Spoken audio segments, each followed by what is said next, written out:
Anna, pardon, j'ai postposé notre rencontre. Ce matin, je me suis dit qu'il était temps. Nous allons donc toutes les deux faire un voyage. Une énième fois pour moi. J'espère pour de bon cette fois. En échauffement, j'ai repris ce post sur mon blog. Les bonnes résolutions. J'ai écouté la grande Sophie pour me mettre en jambes. Je n'aurais pas dû. Elle n'a pas été de bons conseils. J'ai ensuite lu ceci. Suis-je prête à envisager un changement dans ma vie, même si je ne sais pas encore lequel? Suis-je prête à sortir de ma zone de confort et à quitter des habitudes pour faire des efforts et apprendre de nouvelles choses? Suis-je convaincue de pouvoir changer? Quelles sont mes motivations et mes envies? Y a-t-il des résistances, des doutes, des questions qui apparaissent? Ces mots, je les ai copiés-collés lors d'une xème reprise en main, convaincue et motivée. Anna, crois-tu que cela ira? Je suis fébrile, j'ai peur. Donner tout encore et être déçue encore? Dans quel état vais-je sortir de cette aventure? Anna, je suis fatiguée. Il y a 6 ans, je pensais que c'était la bonne, une fois de plus. Mais prendre soin de moi n'a pas pu s'équilibrer avec le reste. S'aimer est une occupation de chaque instant. Cela prend tellement d'énergie de se réparer. Aurais-je encore le courage pour ce chantier? Anna, dis-moi. 12 ans. Ce regard sur mon poids, mon corps, ces réflexions. Elles étaient plus âgées, probablement aussi mal que moi dans leur peau, et moi je voulais leur ressembler, m'intégrer. Bien avant, ces visites médicales. Toujours le même constat, toujours les mêmes remarques, ces pattes de mouche sur le rapport du docteur. Je vous ai haï. Pas de douceur, froideur de l'encre, sentiment d'échec. Début du foutu pour foutu. Parallèlement, découverte de la danse classique, rondeur proscrite, non dit mais ressenti. Être cheveux dans la soupe, avaler de travers. Alors la peine s'est changée en dérision. Chat dans la gorge recrache boule de poil. Adhésion par le rire. Ce mal-être est vraiment un excellent fonds de commerce, sais-tu? Il est sans fin. Petite Anna, je me rappelle être restée de longs moments face à mon assiette. Ne pas quitter la table tant qu'elle n'était pas finie. Risque de la revoir le lendemain, pas de gaspille. Je me rappelle mâchouiller 10 fois, 100 fois la même bouchée non aimée. Je ressens encore la bouillie dans la bouche. Abat-joue de hamster. Le coup d'eau pour faire passer ce gloubi-boulga sans saveur. Les poissons flottants dans le verre après. Manger vite pour en finir. Manger tout sans chouiner. Manger sans faim, manger affamé, manger de tout. Au bruit de l'armoire, une voix. Tu ne mangerais pas plutôt un fruit? Sentiment de culpabilité. Prise en flaque. Avoir fauté, ne pas être à la hauteur, ne pas faire le bon choix. Manger angoisse. Assiette remplie, je t'aime, et toi? Assiette engouffrée, léchée, nettoyée, nickel chrome, moi aussi.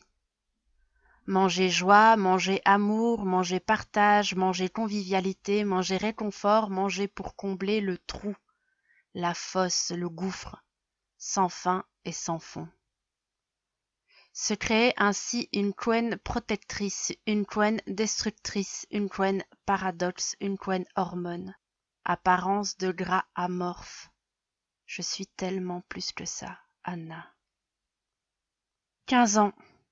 Pour plaire, pour me fondre dans la masse, première décision de restriction. Régime préhistorique en main, un héritage maternel qui avait bien fonctionné pour elle, je passe au niveau suivant. À cela ajoute la copine qui est dans le même délire que toi, des diurétiques, des coupes fins goût cidre de pomme, des pilules légèrement laxatives, des fioles de chrome et un tableau de valeurs nutritionnelles dans l'armoire de la cuisine. Colonne de chiffres incompréhensibles, toujours trop élevés à mon goût. Pour garder le moral, ne surtout pas loucher sur les KG. Mélange détonnant. Noter les entrées dans un calepin. Additionner. Trop. Toujours trop. Il est urgent d'équilibrer le bilan, madame. Pas fille de comptable pour rien. réduire au max, pour me sentir être, pour inspirer l'émerveillement, pour recevoir enfin ce commentaire positif, celui qui m'encourage, qui me pousse à toujours en demander plus à ce boulet de chair que je traîne. Je vais te mater, mon gars. Je reprends le contrôle. Tu vas pleurer ta mère. Cher corps, à l'époque, j'exulte de te voir à genoux. Le chiffre sur la balance me galvanise. Alors, c'est qui le patron? Je te hais tellement, toi, l'insolent qui ne répond pas à mes attentes, toi la source de tant de déceptions. Frustration suprême. La joie ne dure qu'un temps, mais je répète follement, passionnément le protocole, sur un malentendu qui sait. Obsession mathématique, obsession stratégique, se dépenser plus, manger moins. Cher corps crie famine et je m'en fiche. Anorexie dans un corps gras. Meilleur camouflage de TCA ever. Craquage, privation, dépréciation, la valse s'enclenche. Je veux pourtant, je veux tellement ce corps dans ma tête, si différent de toi. Mais plus ce corps douloureux. Cheville électrique, genoux dolents, cuisses qui collent, frottent, sointent, cicatrices sur le tissu, entrejambes ensanglantées. Plus de ce corps transpirant, rougeoyant, plus de ce dos coincé. Alors je calcule, me flagelle à chaque pas de côté, toujours un peu plus loin, toujours un peu plus. Puis, je la vois, l'autre, l'amie dans le même délire, le miroir. J'ai peur pour elle, j'ai peur pour moi, alors je me lâche la grappe. En surface. Je deviens reine du calcul mental et du air calepin. Vie parasitée par des voix désobligeantes. Peu à peu, j'oublie les raisons de mon arrêt, ne reste que le goût du fiasco. Je plonge. Couenne durcie. Âme s'effrite. Et cette voix en sourdine. Kilo Claude François, ça s'en va et ça revient, avec tous les copains. Couenne s'amoncelle. Corps déconnecté, non attribué, lien rompu, confiance bafouée, corps fardeau. 28 ans. L'art me ramène à toi, cher corps, pour la première fois depuis longtemps je t'emploie. Corps courbaturé, souffrance vivante, tu es là. L'âme se glisse imperceptiblement dans le cocon. 30 ans, j'habite chez toi. Je sens ta présence, mais il n'y a pas encore de nous. Pardon. À ce moment-là, Anna, je suis lost. Je viens de fermer un chapitre, je ne sais pas quel autre ouvrir, je ne vois pas de perspective. J'ai peur, je mange presque en continu. Une foutue main dans le frigo, dans l'armoire, dans le paquet de biscuits. Je mange au point de ne plus avoir faim. La pauvre, elle n'a pas le temps de s'installer. Aussitôt balayée. Un soir j'en ai marre. Je ne veux plus de ma relation toxique.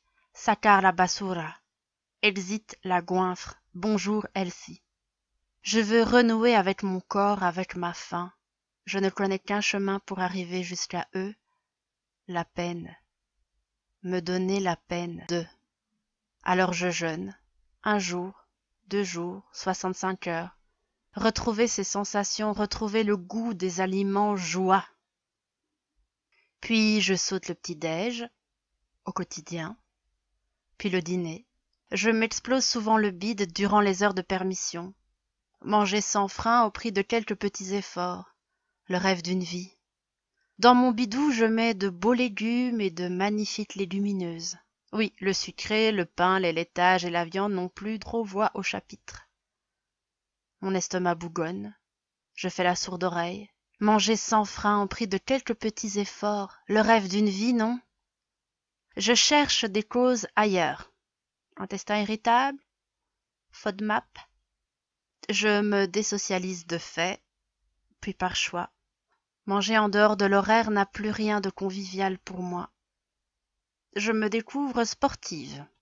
Faim et pensée obsessionnelle deviennent mes compagnes de ces jours de huis clos. J'aime le défi, l'inconnu du nouvel exploit à venir. Toujours plus loin, plus difficile. Un cardiologue grossophobe refroidira mes ambitions sportives, mais pas le reste. Puis la trahison. Corps, encore toi. La recette miracle ne fonctionne plus, Ma volonté est usée et la vie m'a happé. Le temps de penser ces coups de canif dans le contrat, la Cohen reprend du terrain. Il ne s'agit plus alors de problèmes de poids et de dévalorisation, mais une déstabilisation du système complet. À ce constat, je fuis.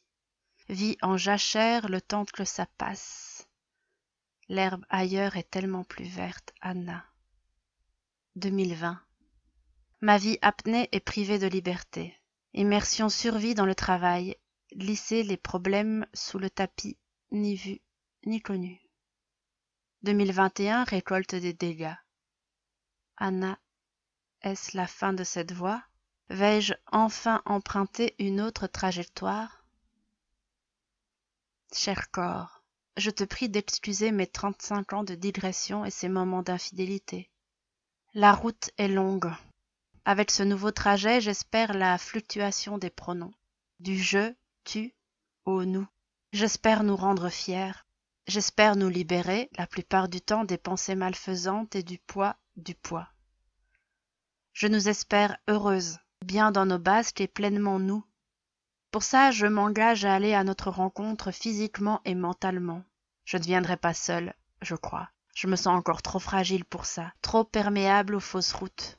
Je m'engage à employer tous les phares visibles sur ma route. J'ai vraiment envie de ça marche. Je m'engage à être le plus sincère avec nous. J'espère que je n'aurai pas trop d'œillères ou ne pas les garder trop longtemps. Je m'engage à nous inclure dans ce cheminement. Enfin, je m'engage à célébrer nos victoires. Partant. Ainsi je clôt cette première lettre, Anna. Je lui souhaite bonne réception. Bien à toi, moi.